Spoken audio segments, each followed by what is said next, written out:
जय हिंद आप सभी को। तो स्वागत है आप सबका एक बार पुनः विद्या लाइव यूट्यूब चैनल पर। जैसा कि कल मैं जो है ऑनलाइन आया हुआ था आप सबके लिए कुछ क्वेश्चन लेकर के एसएससी जीडी यूपी पुलिस से संबंधित हिंदी के कुछ क्वेश्चन थे। तो कुछ टेक्निकल इशू के कारण वो क्वेश्चन नहीं हो पा रहे थे। तो आइए आज आप सबके लिए जो क्वेश्चन है वो मैं क्वेश्चन करवाता हूँ। 15 क्वेश्चन है और आप सबको कमेंट बॉक्स में उसको कमेंट करना होगा। मुश्किल से आप सबके पास 15 सेकंड का समय होगा। 15 सेकंड में आप कमेंट बॉक्स में कमेंट करेंगे क्वेश्चन को, ठीक है ना। और एक काम और करेंगे, सबसे पहले आप सब ये क्वेश्चन करने से पहले सबसे पहले आप सब इस जो है वीडियो को ज्यादा से ज्यादा आप शेयर करेंगे अपने साथियों के साथ और अपना स्टेटस एक लगाएंगे इस वीडियो को लेकर के, ठीक है ना, लिंक को लेकर के। तो चलिए पहला क्वेश्चन शुरू करते हैं। देखिए पहला क्वेश्चन है, निम्न में किरण का पर्यायवाची आपको बताना है। क्वेश्चन पहला है किरण का पर्यायवाची। किरण का पर्यायवाची है, निम्न में किरण का पर्यायवाची है। ऑप्शन ए है मारीची, ऑप्शन बी है प्रकाश, ऑप्शन सी है शक्ति और ऑप्शन डी है अंशुमाली। देखिए अंशुमाली, आपको इनमें से क्या बताना है, आपको क्या करना है, बिल्कुल आपको इसमें से बताना है किरण का पर्यायवाची क्या होगा। देखिए किरण का पर्यायवाची, और आपका समय शुरू होता है अब आप 15 सेकंड में हमको आप इसका जो है आंसर बताएंगे कमेंट बॉक्स में कि कौन सा प्रश्न सही है, कौन सा जवाब सही है कि इसमें से किरण का पर्यायवाची है। देखिए जो किरण का पर्यायवाची है वो आपका सही क्या जवाब है, मारीची आपका सही जवाब है। प्रकाश जो है ये आप कहेंगे प्रकाश किसका पर्यायवाची है, प्रकाश का ही पर्यायवाची है। एक तो प्रकाश, देखिए प्रकाश जो है प्रकाश है, शक्ति है ऊर्जा का, अंशुमाली आपके लिए इंपॉर्टेंट बनेगा। अंशुमाली जो पर्यायवाची है सूर्य का, किसका पर्यायवाची है, सूर्य का इंपॉर्टेंट पर्यायवाची। अगला प्रश्न देखते हैं पर्यायवाची सही। दूसरा प्रश्न है क्वेश्चन नंबर 2 है जिष्णु शब्द पर्यायवाची है। जिष्णु शब्द पर्यायवाची है, ये आपको बताना है। और आपके ऑप्शन ए है ईश्वर का, ऑप्शन बी है विष्णु का, ऑप्शन सी है इंद्र का और ऑप्शन डी है राक्षस का। जी, तो राक्षस का किसका है, जिष्णु शब्द किसका पर्यायवाची है। तो समय शुरू है आप सबके लिए। अब आपको कमेंट करना है, जैसा मैं क्वेश्चन लिख करके समाप्त करता हूं आपको तुरंत उसमें कमेंट बॉक्स में कमेंट करना है कि कौन सा इसका सही जवाब होगा। किसका पर्यायवाची बताना आपको, जिष्णु का। देखिए जो जिष्णु शब्द है, जिष्णु जो पर्यायवाची है वो है आपके, जिष्णु जो शब्द पर्यायवाची है वो है आपके किसका पर्यायवाची, इंद्र का पर्यायवाची है जिष्णु। देखिए राक्षस का जो पर्यायवाची होता है, राक्षस से आइए जैसे बोलते हैं रात्रिचर, निशाचर, तमीचर, दैत्य, दानव, ये इसके पर्यायवाची। विष्णु शब्द, अब आप जिष्णु से ये ना समझिएगा कि ये विष्णु के लिए है, ठीक है ना। ईश्वर का पर्यायवाची अलग है, ठीक है ना। अगला प्रश्न देखते हैं। देखिए समय कम है और क्वेश्चन हमको कितने करने हैं, 15 क्वेश्चन करने हैं। क्वेश्चन नंबर 3, क्वेश्चन तीसरा करते हैं, अंधेरे में तीर चलाना। इसके लिए क्या करना है, मुहावरे का अर्थ आपको बताना है। अंधेरे में तीर चलाना का अर्थ है ये आपका मुहावरा है, मुहावरा से प्रश्न है, अंधेरे में तीर चलाना। ऑप्शन ए है भेद छिपाना, ऑप्शन बी है आपके लिए लक्ष्य विहीन प्रयास करना, ऑप्शन जो आपके लिए सी है वो है रात में निशाना लगाना और ऑप्शन जो डी है, अब आपका आंसर आ जाना चाहिए, ऑप्शन जो डी है खेल खेलना। इनमें से आपको सही जवाब देना है।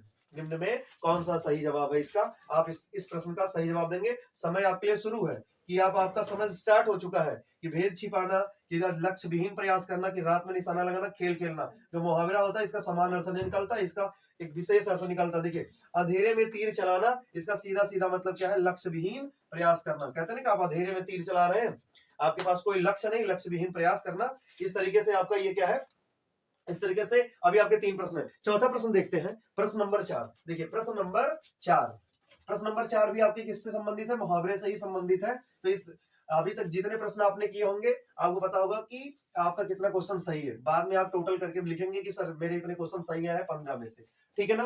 बाकी आपको करना क्या है, बाकी आपको ज्यादा से ज्यादा हमने बताया कि इस ग्रुप में शेयर करिए। प्रश्न नंबर 4 देखेंगे, ये भी मुहावरे से ही संबंधित प्रश्न है। मैंने आपको बताया था अभिमन्यु वध, अभिमन्यु वध, अभिमन्यु वध मुहावरे का अर्थ है, मुहावरे का अर्थ है, अभिमन्यु वध मुहावरे का अर्थ है। तो निम्न में से क्या है, ऑप्शन ए देखेंगे। ऑप्शन ए है धोखा देकर मारना, धोखा देकर मारना। ऑप्शन बी है अभ्यास करना, अभ्यास करना। ऑप्शन सी है धोखे से फंसाना, धोखे से फंसाना, धोखे से फंसाना। और ऑप्शन डी है अभाव में मारना, अभाव में मारना। तो सही जवाब आप बताएंगे कि निम्न में कौन सा सही है। अभिमन्यु वध मुहावरे का अर्थ, जो अभिमन्यु वध है, देखो वध है, धोखे में फंसाना और धोखा देकर मारना, दो ऑप्शन आपको कंफ्यूज कर सकता है, लेकिन जो सही जवाब है वो ऑप्शन नंबर ए है, धोखा देकर मारना। वध करने का मतलब मारना, ठीक है ना। प्रश्न नंबर 5 देखते हैं। प्रश्न नंबर 5 है निम्न में शुद्ध वर्तनी आपको बताना। क्या बताना है, प्रश्न 5वां जो कह रहा है वो आपको बताना क्या है, शुद्ध वर्तनी। शुद्ध वर्तनी में कौन सा है, नंबर ए। देखिए थोड़ा सा आपको ध्यान देना होगा वर्तनी पर कि कौन सा वर्तनी सही है। अनुग्रहित ही लिखना है, ऑप्शन बी देखेंगे अनुग्रहित, अनुगहित लिखा है, माफी चाहते हैं अनुगहित। ऑप्शन सी लिखा है अनुगृहित, अनुगृहित। और ऑप्शन डी लिखा हुआ है अनुगृहित, अनुगृहित, अनुगृहित। निम्न में से आपको शुद्ध वर्तनी बताने हैं। एक प्रश्न आपको वर्तनी से जरूर आएगा, ये एसएससी जीडी में तो दो प्रश्न तय है वर्तनी से। अब आप ध्यान देंगे कि अनुगृहित किसे कैसे लिखा जाएगा। तो आपका यहां से देखेंगे 4 ऑप्शन है आपके, और समय है, समय शुरू है। अब आपको बताना है, जैसे मैंने पहले ही बोल दिया है कि अगर जब मैं पूरा प्रश्न लिख लेता हूं, आपको तुरंत जो है, यदि आपको लगता है प्रश्न लिखते समय 1-2 ऑप्शन जैसा ही आपको लगता है कि ये सही, तो आप जो कमेंट बॉक्स में कमेंट कर सकते हैं। देखिए जो सही जवाब है वो क्या है, अनुग्रहित। यहाँ छोटी की मात्रा लगने के कारण ये गलत है, यहाँ री की मात्रा नहीं लगी इसलिए गलत है, यहाँ आधार लिखा हुआ है इसलिए गलत है, ठीक है ना। अब अगला वर्तनी देखते हैं। छठा प्रश्न वर्तनी से, 2 क्वेश्चन वर्तनी से। देखिए 2 मुहावरे मैंने इस तरीके का समावेश बनाया हुआ है, ये 2 मैंने अभी आपको पर्यायवाची 2 मुहावरे क्लियर। अभी क्या करते हैं, 2 वर्तनी करते हैं। 2 वर्तनी में निम्न में शुद्ध वर्तनी बताना है आपको, निम्न में शुद्ध वर्तनी बताना है। शुद्ध वर्तनी है, शुद्ध वर्तनी है option number A. Option number A ध्यान देंगे। आशीर्वाद कैसे लिखा जाएगा, आपको तुरंत जो है कमेंट बॉक्स में कमेंट कर देना चाहिए। Option A. ऑप्शन बी क्या है, ऑप्शन बी देखेंगे किस तरीके से लिखा गया है। ऑप्शन सी देखेंगे किस तरीके से लिखा गया है, और ऑप्शन डी देखेंगे कि कौन सा वर्तनी शुद्ध है, कौन सा वर्तनी शुद्ध है। आशीर्वाद, तो आप देखेंगे कि आपको लगेगा कि सबसे पहला ऑप्शन, बिल्कुल हर किसी के दिमाग में यही चलेगा कि पहला ऑप्शन सही है।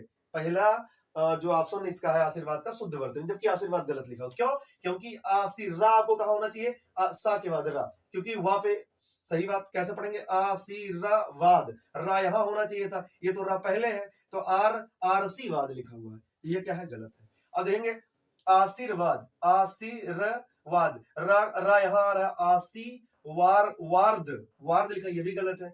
आशीर्वाद यही क्या है, शुद्ध है, आशीर्वाद। और ये देखिए यहाँ आधा रा दे रहा है, इसलिए भी वर्तनी क्या है, गलत है। तो आपका कौन सा सही है, ऑप्शन नंबर सी। आशीर्वाद का ऑप्शन नंबर क्या है, सी सही जवाब है।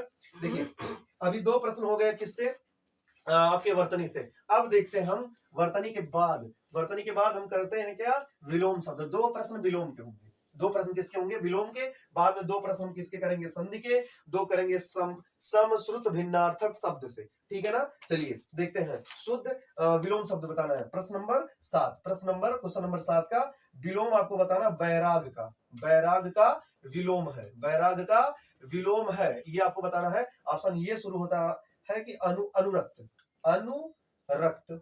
ऑप्शन बी है अनुरक्त के बाद ऑप्शन बी है अनुराग। ऑप्शन बी क्या है, अनुराग। ऑप्शन सी क्या लिखा हुआ है, ऑप्शन सी लिखा हुआ है चेतन। ऑप्शन डी लिखा हुआ है, ऑप्शन डी लिखा हुआ आपका अजय, अजय, जिसे जीता ना जा सके भाई, अजय, ठीक है ना। अब ऑप्शन इसमें देखिए वैराग का आपको बताना है, अनुरक्त बिल्कुल नहीं, अनुराग। सही जवाब क्या है, अनुराग। अनुराग क्या है इसका सही जवाब है, चेतन, ये भी गलत है, अजय ये भी गलत है। तो आप हमें कमेंट बॉक्स करके बताइए, कमेंट में कमेंट में जा करके कमेंट बॉक्स में कमेंट करिए कि चेतन किसका विलोम, चेतन किसका विलोम है। क्वेश्चन नंबर 8 देखिए आप, क्वेश्चन नंबर 8 है, क्वेश्चन नंबर 8 है भेद, भेद का विलोम आपको बताना है। क्वेश्चन नंबर 8 क्या करना है, भेद का विलोम, भेद का विलोम बताना है। ये शब्द है भेद, भेद का आपको विलोम बताना है। विलोम होगा ऑप्शन ए, ऑप्शन ए आप देखेंगे संधि, संधि है। ऑप्शन बी अभेद, अभेद। ऑप्शन सी साभेद, अब आपको भ्रम में डाला जा रहा है। और ऑप्शन डी निर्भेद, निर्भेद। अब आप सोचेंगे कि यहां सही जवाब क्या होगा। देखिए भेद का जो विलोम है संधि तो नहीं होगा, संधि इसका तो विलोम नहीं, संधि का मतलब होता है योग, मेल, तो जिसका मतलब होता है अलग होना, ठीक है ना। अब आप कहेंगे सर समास का नहीं, समास का विलोम विग्रह होता है। संधि का विलोम अब आप कमेंट बॉक्स में कमेंट करिए, इसका विलोम आप हमको कमेंट बॉक्स में कमेंट करिए। अगला देखेंगे अभेद। हमने आपको अक्सर बताया, क्लास में हमने बताया है कि अगर देखिए कुछ ऐसे शब्द होते हैं जिनमें आ लगा देने से उसका विलोम बन जाता है, जो कि यही क्या है, सही जवाब है। साभेद, साथ में भेद, निर्भेद, ये जबरदस्ती आपको दिया जा रहा है निरुपसर्ग लगा करके। आगे देखते हैं प्रश्न, अब आ गया देखो दो विलोम क्लियर। अब हमने बताया कि समश्रुत भिन्नार्थक आपको बताने हैं, समश्रुत भिन्नार्थक, समश्रुत भिन्नार्थक में देखेंगे ये आ गया उग्र, क्वेश्चन नंबर 9, उग्र, उग्र और उग्रा, उग्र और उग्रा का अर्थ है, का अर्थ है, ये आपका अर्थ बताना है। ऑप्शन ए दिया है तीव्र, तीव्र, और उसके बाद क्या दिया है महाकाल, तीव्र और महाकाल। ऑप्शन बी दिया है तीव्र, और अब दूसरे में क्या दिया रहा है, क्या दे रहा है कि महाकाल है। इसमें भी दिया हुआ है क्या भयानक, भयानक।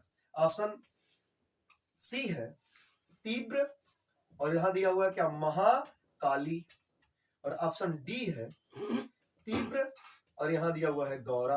आपको क्या करना है, इसका आपको इसको कमेंट बॉक्स में आप कमेंट करिए कि यहाँ पर क्या सही जवाब क्या होगा, किसका, तीव्र, तीव्र सॉरी उग्र का, और उग्र और उग्रा का। देखिए उग्र का मतलब यहाँ तो क्लियर है कि उग्र का मतलब है क्या तीव्र, लेकिन उग्रा आपको क्लियर करना है, उग्रा का अर्थ क्या होगा। उग्रा का अर्थ होता है महाकाली, ऑप्शन नंबर सी इसका क्या है सही जवाब। अगला प्रश्न देखिए, प्रश्न नंबर 9, प्रश्न नंबर 10, यहां देख लीजिए कि कौन सा सही जवाब है।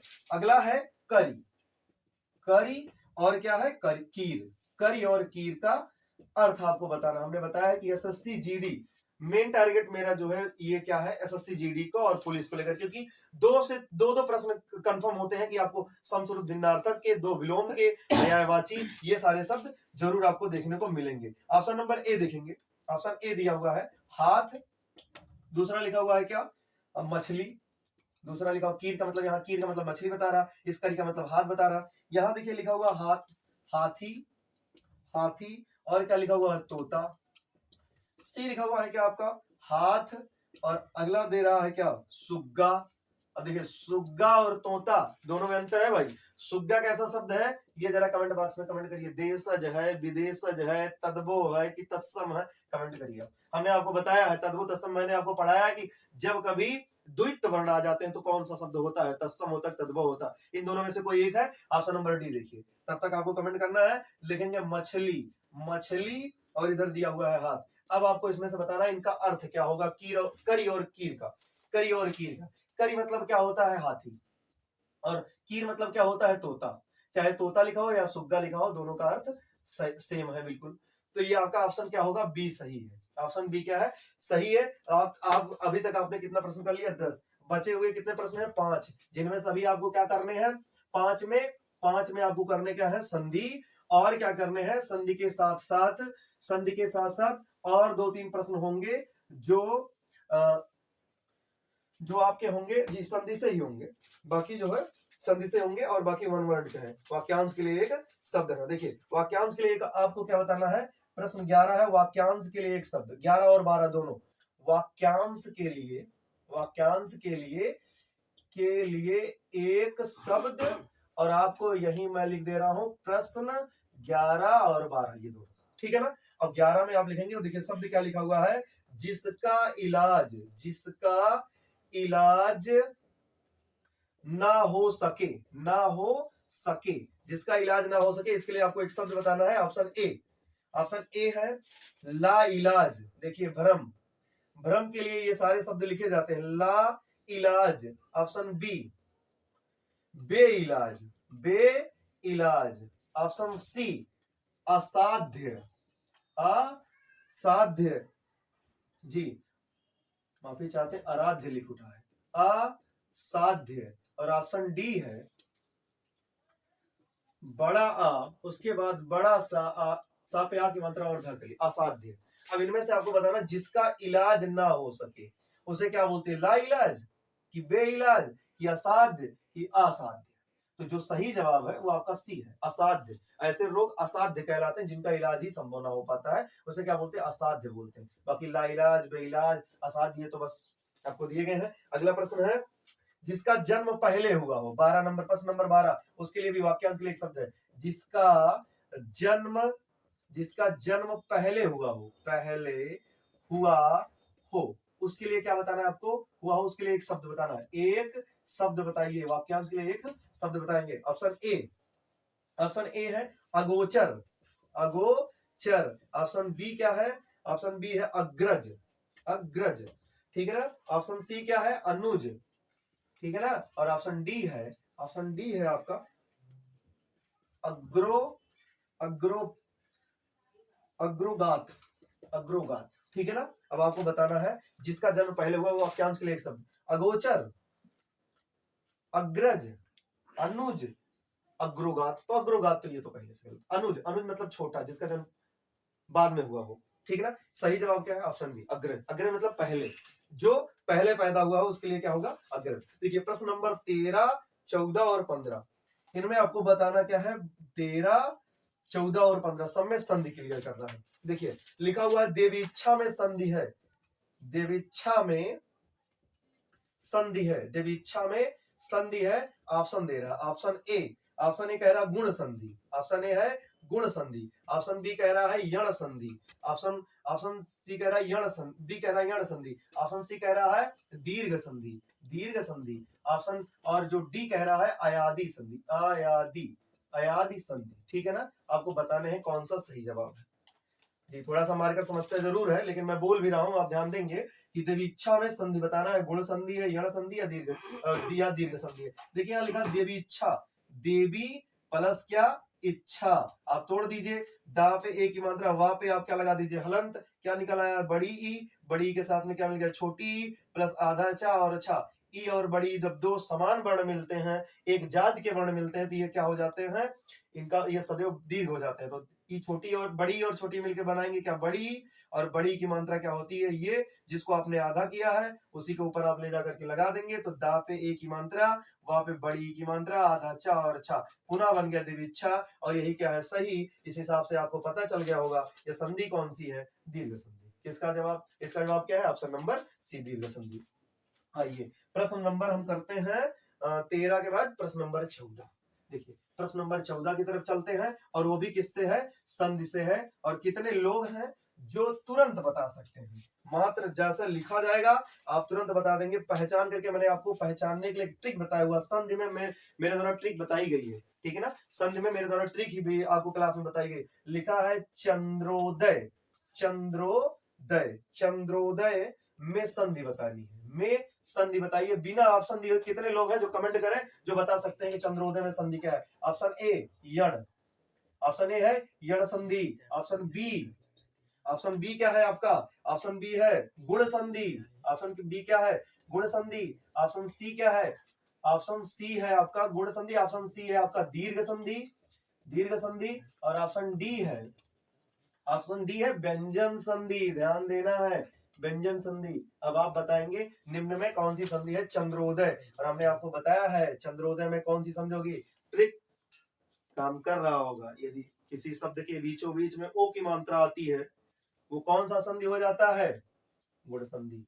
गुण संधि का उदाहरण है चंद्र प्लस उदय, चंद्र प्लस उदय। आप देखेंगे चा आधा ना दा में, फिर आप दा में रा है लेकिन आप हलंत लगाएंगे, छोटा छोटा के साथ में क्या मिल जाएगा, छोटा ऊ प्लस क्या है दा और आ और ऊ मिलके क्या बनाते हैं, ओ की मात्रा सदैव क्या होती है, सिंगल डंडी। यही मात्रा दा पे लगा देंगे, चा आधा ना, दा पे ओ की मात्रा दा और या, पुनः क्या बन गया चंद्रोदय। क्या बन गया? चंद्रोदय। इस तरीके से कौन सी संधि है यहाँ पर? गुण संधि। और अंतिम प्रश्न है, और अंतिम प्रश्न में बिल्कुल सिंपल प्रश्न है, बहुत ही सरल प्रश्न है जो सबको पता है। ये बताना है आपको मात्राज्ञा।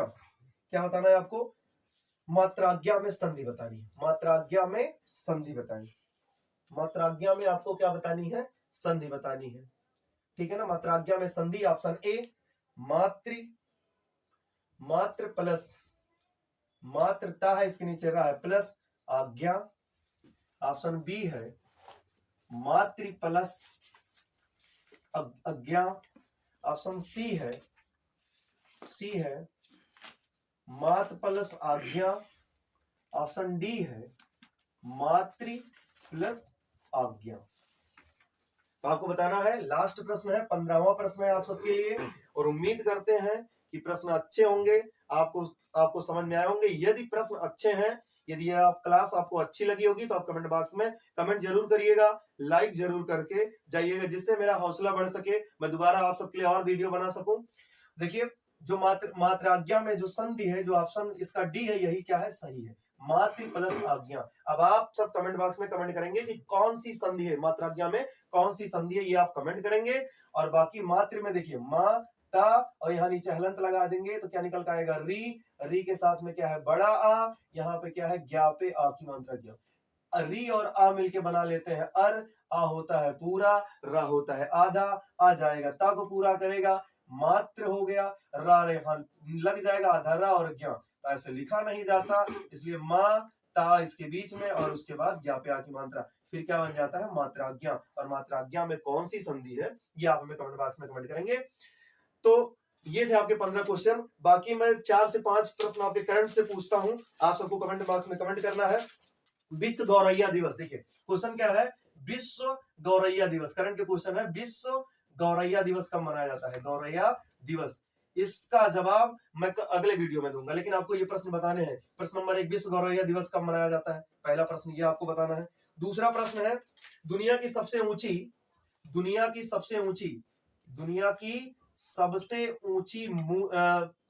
भगवान शिव की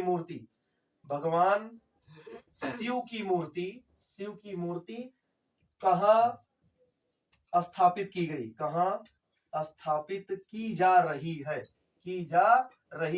ये प्रश्न दूसरा है। क्वेश्चन नंबर 2 के बाद क्वेश्चन नंबर 3। क्वेश्चन नंबर 3 है, भारत के वर्तमान में मुख्य न्यायाधीश कौन है? न्यायाधीश कौन है, ये आपको बताना है। भारत के वर्तमान में मुख्य न्यायाधीश। और लास्ट है लोकसभा के वर्तमान में लोकसभा अध्यक्ष कौन है? वर्तमान में लोकसभा अध्यक्ष आपको बताना है। लोकसभा अध्यक्ष के बारे में कि वर्तमान में कौन है और किस अनुच्छेद में इनका वर्णन है। आज के लिए बस इतना ही। बहुत बहुत धन्यवाद, आभार। मिलते हैं अगले वीडियो में। यदि यह क्लास आपको समझ में आई होगी तो आप जरूर कमेंट बॉक्स में कमेंट करिएगा। Thank you.